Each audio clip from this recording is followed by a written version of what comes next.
কত সুন্দর লাগছে একবার দেখুন পিঠেগুলো দেখতে, আর কতটা কালারফুল হয়েছে। আর দেখুন কি সুন্দর লাগছে পুরো পাতাগুলো দেখতে। আপনারা চাইলে কিন্তু খেজুরের গুড় দিয়েও খাওয়া যাবে, খুবই সুন্দর হয় খেতে। অবশ্যই একবার খেয়ে দেখবেন, অনেক ভালো লাগবে। এই দেখুন কত সুন্দর হয়েছে। নমস্কার বন্ধুরা, আজকে আবার একটা নতুন রেসিপি নিয়ে চলে এসেছি।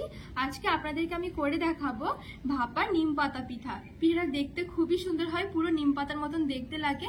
আর যদি খুবই কম সময়ের মধ্যে দেখতে সুন্দর, খেতেও যদি মজার কোনো রকম পিঠে বানানোর ইচ্ছে হয়, তাহলে কিন্তু এই পিঠেটা একবার বানিয়ে দেখতে পারবেন। খুবই সহজ আর খুবই সুন্দর দেখতে, আর সামান্য কয়েকটা উপকরণের মধ্যেই কিন্তু এই পিঠেটা হয়ে যায়। তো চলুন পুরো ভিডিওটা দেখতে থাকুন, আশা করছি অনেক ভালো লাগবে। তো পিঠেটা বানানোর জন্য সবার প্রথমে আমার লাগবে চালের গুঁড়ো। তো আমি এখানে দেখুন এক বাটি চালের গুঁড়ো নিয়ে নিয়েছি, আর এই চালের গুঁড়োটা দিয়ে প্রথমে আমি একটা ডো বানিয়ে নেব। এইবার আমি একটা কড়াই বসিয়ে আমি দিয়ে দেবো 2 বাটি মতন আমি এখানে আগে থেকে জাল করা দুধ নিয়েছি। তো দুধটা আমি দিয়েছি, যেহেতু আমি এক বাটি চালের গুঁড়ো নিয়েছি সেই জন্য আমি এখানে কিন্তু 2 বাটি দুধ নিয়েছি। আর এইখানে আমি ছোট বাটির 1 বাটি নারকেল কোড়া নিয়েছি, আর নারকেলটাকে একটু মিহি করে কুড়িয়ে নিয়েছি। তো নারকেলটা দিয়ে দিচ্ছি, নারকেলটা দিলে কিন্তু পিঠের টেস্টটা কিন্তু আরো বেশি বেড়ে যাবে। আর আমি এখানে দিয়ে দিচ্ছি 2 চামচ চিনি, আর আমি দিয়ে দিচ্ছি সামান্য একটু লবণ, আর আমি দিয়ে দিচ্ছি 2 চামচ তেল। এবার আমি সবকিছু ভালো করে মিশিয়ে একটুখানি জাল করে নেব। 2 থেকে 3 মিনিটের মতন কিন্তু জাল করলে হয়ে যাবে।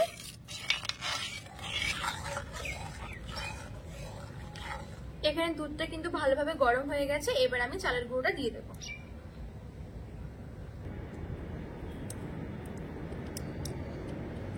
এবার আমি চালের গুঁড়োটা দিয়ে ভালো করে মিশিয়ে নেব।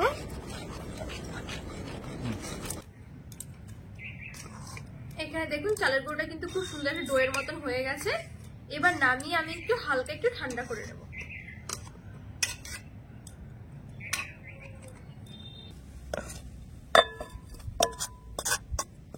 এখানে কিন্তু হালকা ঠান্ডা হয়ে গেছে। হালকা যখন একটু গরম থাকবে তখনই কিন্তু মেখে নিতে হবে, বেশি ঠান্ডা করা যাবে না, তাহলে কিন্তু মাখতে অসুবিধা হয়ে যাবে। ভালো করে আমি মসৃণ করে মেখে নেব।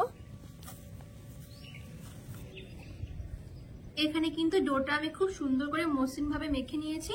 এবার আমি এই ডোটাকে 4 ভাগে ভাগ করে নেব। আর আজকে আমি এই পিঠেটা একটুখানি কালার দিয়ে করব, তাহলে পরে একটু দেখতে সুন্দর লাগবে। আপনারা চাইলে কিন্তু শুধু এরকম সাদা করলেও কিন্তু হয়ে যাবে, কালার ছাড়া করলেও কিন্তু সুন্দর হবে। তো এই দেখুন আমি এখানে 4টে ভাগে ভাগ করে নিয়েছি। এবার আমি এখান থেকে একটা ডো নিয়ে নিচ্ছি। এবার আমি একদম সামান্য একটু ইয়েলো ফুড কালার দিয়ে দিচ্ছি, ভালো করে মেখে নেব।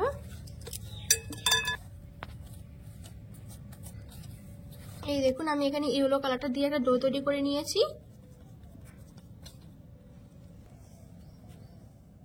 এবার আমি আরেকটা ডো নিয়ে একটুখানি পিঙ্ক কালার দিয়ে দিচ্ছি, এবার ভালো করে মেখে নেব।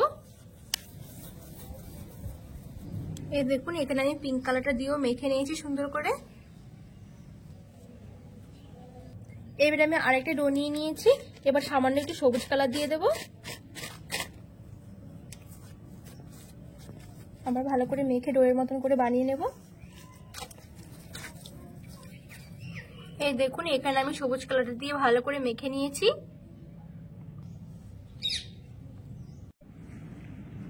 এই দেখুন এখানে আমার 4টে কালার হয়ে গেছে, আর দেখতে কত সুন্দর লাগছে না। এবার চলুন আমি নিম পাতা পিঠেগুলো তৈরি করি। তো সবার প্রথমে হাতের মধ্যে একটুখানি ভালো করে তেল মেখে নিতে হবে। এবার সবার প্রথমে আমি এখান থেকে নিয়ে নিচ্ছি সাদা ডোটা থেকে অল্প একটু নিয়ে নিচ্ছি। এবার আমি একটু গোল করে তারপরে একটু লম্বা মতন এরকম একটু শেপ করে নেব। ঠিক এরকম করে আমি একটা শেপ তৈরি করে নিয়েছি। এইবার আমি এই নিম পাতা ডিজাইনটা করার জন্য এখানে আমি একটা বড় সাইজের একটু সেফটি পিন নিয়েছি, আর সেফটি পিনটাকে একটুখানি ভালো করে এরকম করে তেল মেখে নেব। সবার প্রথমে ঠিক এই নিচের দিকটা ধরে ঠিক একবার এই ডান দিকে একবার এরকম বাম দিকে করলে কিন্তু খুব সুন্দরভাবে কিন্তু ডিজাইনটা উঠে যাবে।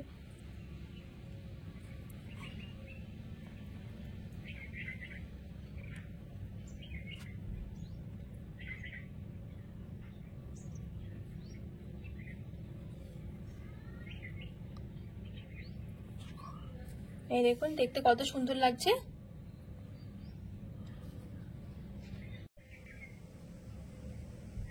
এইবার আমি হলুদ ডোটা থেকে একটা পাতা তৈরি করে নেব। খুবই সহজ পাতাগুলো তৈরি করতে। আপনারা একবার দেখলেই কিন্তু বুঝতে পারবেন যে কতটা সহজ বানানো।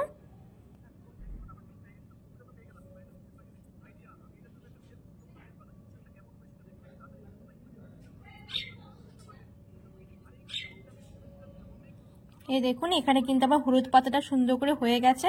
দেখুন দেখতে কতটা সুন্দর লাগছে।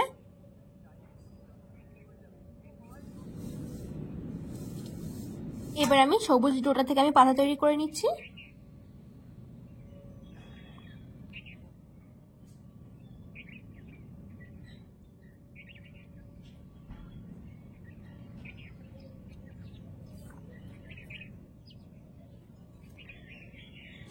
এই দেখুন এখানে আমার সবুজ পাতাটা হয়ে গেছে, কতটা সুন্দর লাগছে একবার দেখুন দেখতে। এখানে আমি বুঝতে পারছি না এটা নিম পাতার মতো লাগছে নাকি, কিন্তু যে কোনো এক রকমের পাতা তো লাগছে, তাই না বলুন।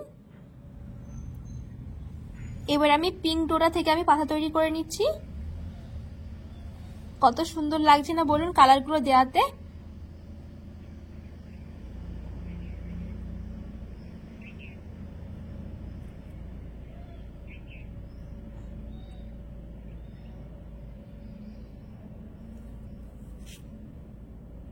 এই দেখুন এখানে আমার পিঙ্ক পাতাটা হয়ে গেছে। এখানে দেখুন সবগুলো পাতা কিন্তু আমার তৈরি করা হয়ে গেছে। এবার এই পাতাগুলোকে আমি একটু ভাপে সেদ্ধ করে নেব। এবার আমি ডেকচির মধ্যে কিছুটা জল নিয়ে নিচ্ছি, তার উপরে আমি এরকম একটা ঝিরিঝিরি থালা দিয়ে দিচ্ছি। এবার থালাটার উপরে আমি পিঠেগুলো দিয়ে দেবো।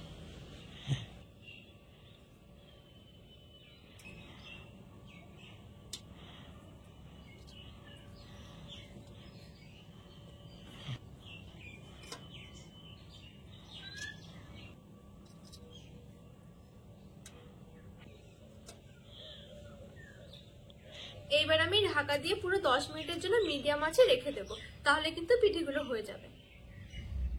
10 মিনিটের মতন হয়ে গেছে। এবার আমি পিঠেগুলো দেখে নিচ্ছি কেমন হয়েছে। দেখুন পিঠেগুলো দেখতে কতটা সুন্দর লাগছে।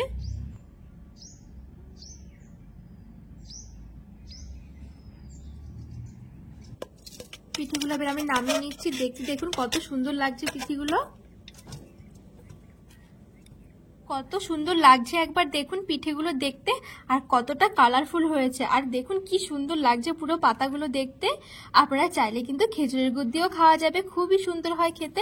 অবশ্যই একবার খেয়ে দেখবেন, অনেক ভালো লাগবে। এই দেখুন কত সুন্দর হয়েছে।